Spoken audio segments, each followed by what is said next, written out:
Om Namo Bhagavate Vasudevaya. Om Namo Bhagavate Vasudevaya. Om Namo Bhagavate Vasudevaya. Hare Krishna. We're reading from the Srimad Bhagavatam, Canto 1, Chapter 8. We're on text 38, 1-838. Kunti Maharani is continuing. Yevayam nama rupabhyang yadupis pandava bhavato darshanam yadhi hrushikanam iveshituhu. Translation and purport by His Divine Grace A.C. Bhaktivedanta Swami Srila Prabhupada. Srila Prabhupada Ki Jai. Translation. As the name and fame of a particular body is finished with the disappearance of the living spirit, similarly, if you do not look upon us, all our fame and activities, along with the Pandavas and Yadus, will end at once. Purport. Kunti Devi is quite aware that the existence of the Pandavas is due to Sri Krishna only. The Pandavas are undoubtedly well established in name and fame, and are guided by the great king Yudhishthira, who is morality personified. And the Yadus are undoubtedly great allies, but without the guidance of Lord Krishna, all of them are non-entities, as much as the senses of the body are useless without the guidance of consciousness. No one should be proud of their prestige, power, and fame without being guided by the favor of the Supreme Lord. The living beings are always dependent, and the ultimate dependable object is the Lord Himself. We may therefore invent by our advancement of material knowledge all sorts of counteracting material resources.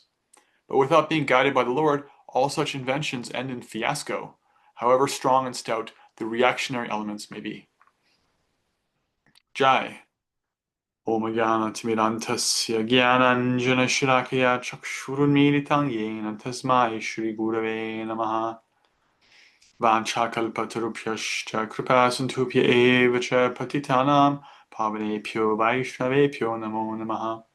Jaya Shri Krishna Chaitanya Prabhu Nityananda Shri Advaita Gadadhara Shri Vasadi Gaur Bhaktivinoda. Hare Krishna, Krishna Krishna, Hare Hare, Hare Rama, Rama Rama, Hare Hare. Hare Krishna. So in the previous verse, Kunti Devi was speaking about dependence. Srila Prabhupada was talking about the difference between material dependence and spiritual dependence, and how in the material context, dependence is considered terrible.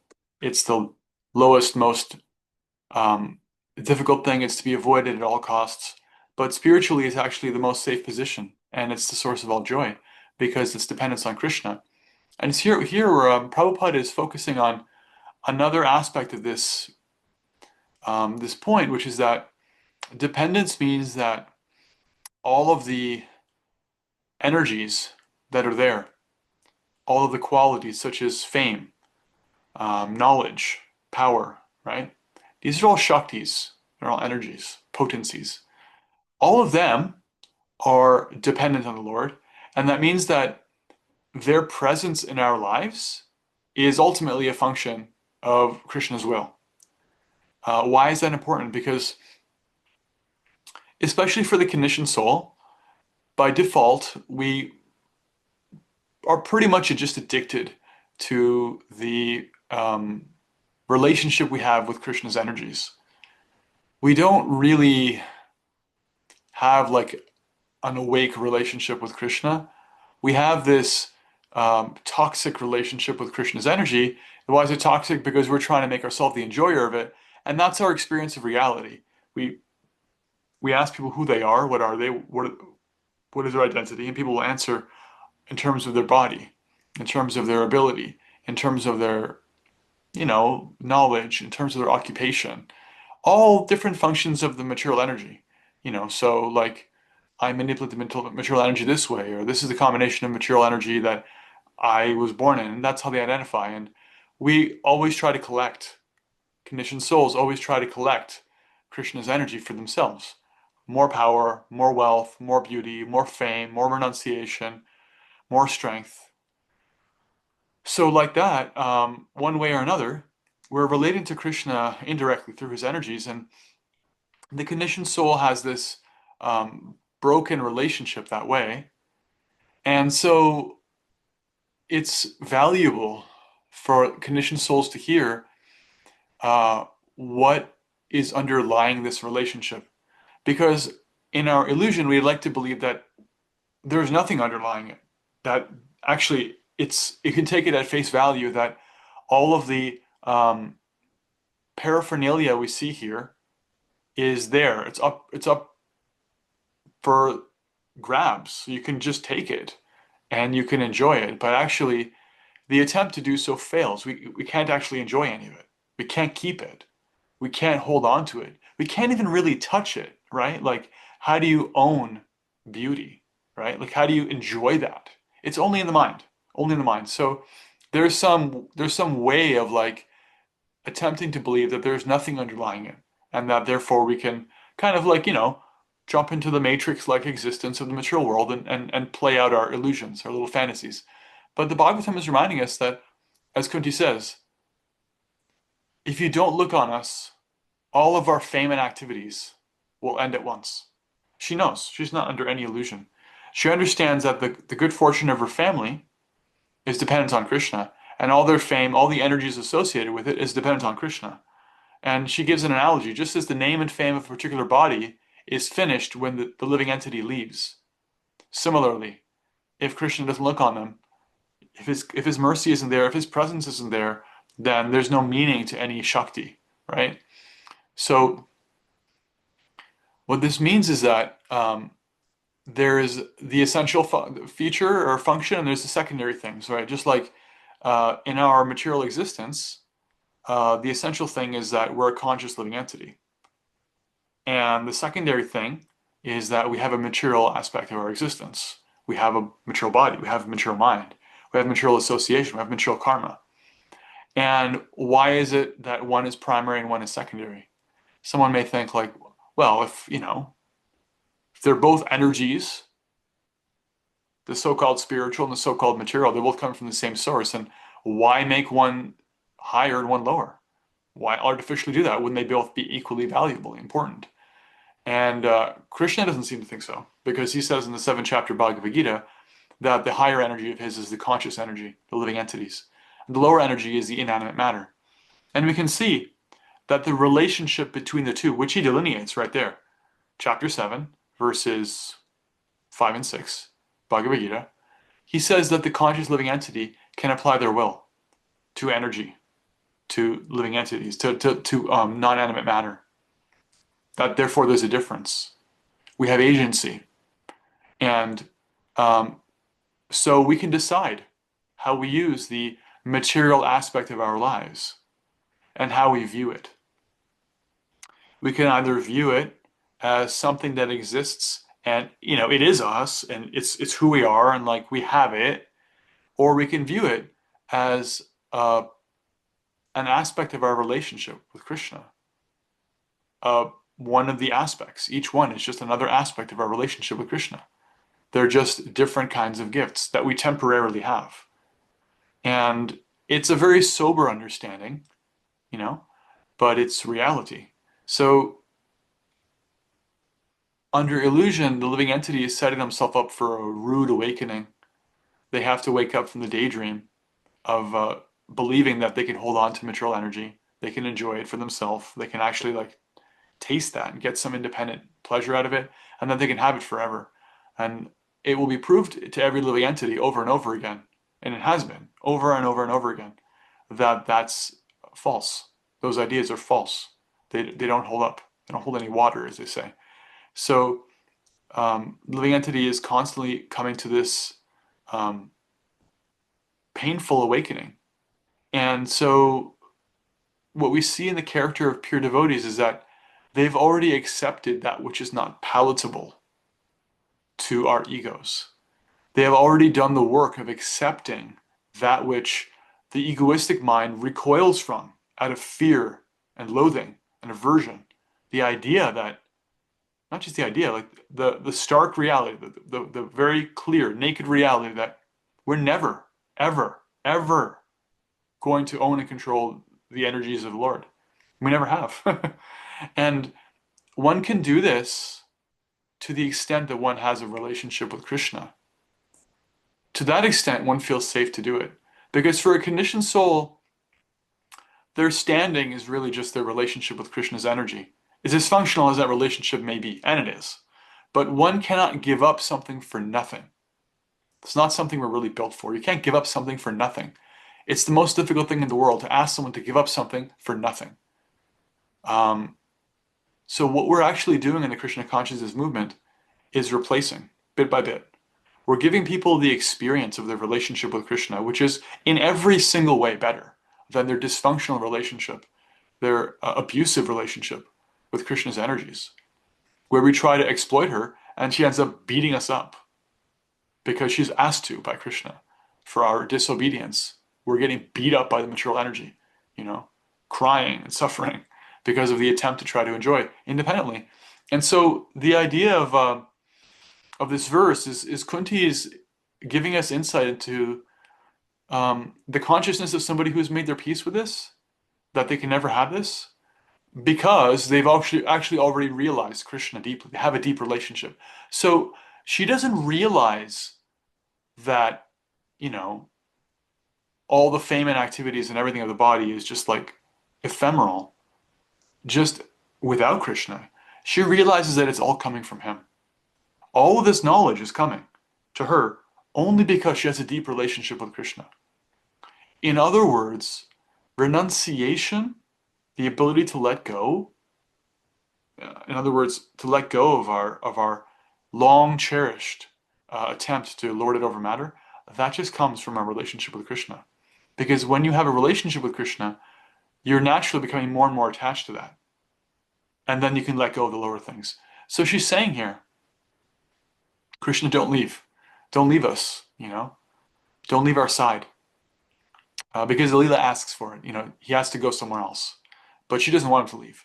Because she knows, among everything else, like, actually, we're completely dependent on you. And what that means is that all of the Shaktis, all of the energies that we're dealing with in the world, all of our strength is coming from you. And if you leave, they could just be taken away. Just as like any material body. Any material body has some energy, and as soon as the living entity leaves that body, where does the energy go? I mean, even if you just fall asleep, it becomes dormant, the energy. And as soon as the living entity leaves the body, all the energy is gone. So at least, you know, you may get a few twitches and a last breath, but it's just running out. There's nothing really there anymore. It's dependent. So she views her own energy and all of the aspects of her life as paraphernalia for a Krishna service. We see this with one of her sons, Arjuna. Um, Later in this canto, when Arjuna witnesses Krishna's leaving, he then tries to take up his service again of being a kshatriya and protecting, and he finds he doesn't have the strength to do so. And he's reminded forcibly that his ability to do that, you know, all the enemies he killed, the battlefield of Kurukshetra, all the wrongs he righted, all that ability, his occupation, you know, those things that we basically just identify with, he sees very clearly were just temporary gifts of Krishna. As long as he wants us to have them, we have them. And we can use them how we like to. And as long as he doesn't and withdraws them, we don't have them anymore. And so this is very sobering for us because it's a reminder that if we, as Jimi Hendrix sang, and so castles built of sand fade into the sea eventually. If we try to build our life on sand, it's just going to be taken away. There's no firm standing. There's no clear identity. There's no permanence. There's no satisfaction in identifying with Krishna's energy, you know, thinking that it's ours. We actually have to develop the vision to see how it's connected to the Supreme. And then we can handle it coming and going. And both things are actually challenging. It's challenging when it comes, and it's challenging when it goes. Why? Well, consider puberty. Welcome to a whole new chapter of your life, living entity. Here's a whole new energy. Good luck with that, right? It's challenging. And brahmacharya is the art of channeling your sexual energy to something higher, right? And so if you have some knowledge, it's challenging to recognize you're powerful in your intelligence. Why? Because you can misuse that. If you have some physical strength, you have the challenge. You have the standing challenge of using that properly. Actually, in many ways, it's simpler not to have any power, to be weak. It's actually simpler. It's like that's what people lean on when they refuse to take responsibility. It's like this idea, oh, I can't, I'm too weak, it's impossible, it's all too big for me, I have no agency.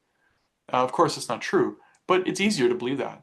And so we have to face up to the challenge of what it's like to be empowered, to own up to the fact that, oh, wow, I actually have energy. I actually have time and I have the power of my words and I have some wealth and I have some strength and I have some beauty and I have some Shakti of different kinds, knowledge, and I got to use it, therefore. And then you have to deal with the fact that it's going to get taken away from you, which happens just by getting older. And it's also something that we can preemptively prepare for because the uh, the relationship we have with Krishna's energies is one of coming into being and coming out of being. Things manifest and become unmanifest. They grow, they become bigger, then they stay steady, then they get smaller, then they dwindle away and disappear. And that's all fine. And so it's important to become sober and recognize that by becoming fixed in our relationship with Krishna, which doesn't have a beginning. It doesn't have an end. It can't get any smaller. It can only get bigger and bigger and bigger, deeper and deeper, if we want it to, if we acknowledge it, if we actually invest in it. So Kunti is just giving us this beautiful insight, the mentality of the pure devotee here, and being so practically detached. She's not saying stay because I want to be famous and I want to have all these energies. She's saying, actually, just as evidence for this point that you really do need to stay, we have nothing else without you anyway. So why leave us?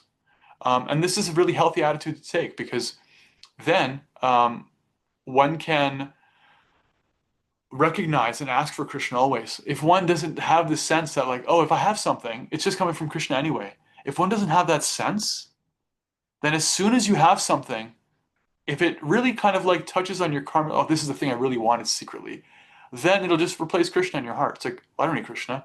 I have that knowledge I always wanted. I have that power I always wanted. I have that beauty I always wanted. I have that influence, fame. But if you're like, no, nothing's going to satisfy me but you, Krishna, nothing, then there's nothing you can do, to push some such a person away, to shake them, to pull them out of equanimity, to buy them, to sell them, to manipulate them, to exploit them. They cannot be exploited. They can't be killed, they can't be exploited, they can't be changed. Such a person is actually liberated. And this is why Bhagavad Gita concludes so emphatically that the real meaning of liberation isn't just recognizing that you're not part of matter after all anyway. It's actually being fixed in Krishna's service, because that is the only place where the living entity can actually be free from the desire for anything else. That's the only thing that's attractive enough that it'll replace the dysfunctional, exploitative relationship we have with the material energy. Um, Hare Krishna. Om Tat Sat. It was a short purport, but a lot of really nice points from Srila Prabhupada. We talked about dependence and how a function of dependence is recognizing that all of our empowerment comes from Krishna. One way of putting this is to say, there's no powerful person. There's only one powerful person, Krishna. Everyone else is empowered. And that's the difference. A powerful person can empower someone else. An empowered person receives grace, receives help. They're not powerful independently. So she knows we're just empowered. So don't leave us. Actually, Krishna will never leave a pure devotee. She never leaves even a conditioned soul. What to speak of a pure devotee? But she's so in love with him. She's so dependent on him that she doesn't want him to leave her side. And she's saying, I have no shelter other than you. If you go, I don't expect any of my abilities to stay anyway. They're just coming from you. So we want to have this relationship of dependence, this relationship of trust, this relationship where we understand things are coming and going anyway. And we talked about coming to sobriety, coming to recognizing that our relationship with Krishna's energy is temporary, in the form that it takes. We're not always going to have this body. In fact, biologically, we don't even have this body for more than a split second. It's always changing. So nothing is really permanent in the material world anyway. And so soberly making our peace with this by investing in our relationship with Krishna is the really safe place to go. And hopefully there were some points here that were useful, interesting, and relevant. Hare Krishna. So we'll take any reflections now. This is a recording, so I can't reflect back your reflections, which is my loss because that's always the best part. But my reflection is um, Prabhupada's last sentence where he says, "We may invent by our advancement of material knowledge all sorts of counteracting material resources," which means like resources to try to counteract material nature and try to create a comfortable situation. But without being guided by the Lord, all such inventions end in fiasco, however strong and stout they may be. So there is a statement in the um, literature around Ayurveda that Aushadhi Chinti ad Vishnum, when you're taking your medicine, you should remember the Lord, because the medicine isn't independently making us better. This material, like materially conditioned souls who are intoxicated with the idea of empiric science will think that matter can independently do anything. And if we manipulate it properly, it'll serve our interests perfectly. It doesn't work that way. Krishna has created a system where there are rules, and so you can rely on material nature in certain ways. Like, yeah, you can manipulate energy and get a certain result, but all that is only dependent. It's only active as long as he wants it to be, right? It can stop working at any time. Um, so we are reminded that we shouldn't put our trust in our brains independently, or just technology, or like this pharmaceutical or that thing or another. We have to remember the Lord, and then use whatever energy of His, whether it's our knowledge or the products of our knowledge or our strength or our bodies, use it properly as seeing it as given from Krishna. Hare Krishna. Thank you so much. I look forward to hearing any of your reflections in the morning program chat. And Kishore and I will see you very soon. Haribol. Srimad Bhagavatam ki jai. Srila Prabhupada ki jai. Now let's offer our respectful obeisances unto all the Vaishnava devotees of the Lord who are just like desire trees. They can fulfill the desires of everyone and are full of compassion for the fallen conditioned souls. Jai. Vancha kalpatarubhyascha kripasantubhyevacha patitanam pavanebhyo Vaishnavebhyo namo namaha. Srimad Bhagavatam ki jai. Hare Krishna. Please go ahead and reflect back amongst each other your comments and reflections and realizations. Haribol.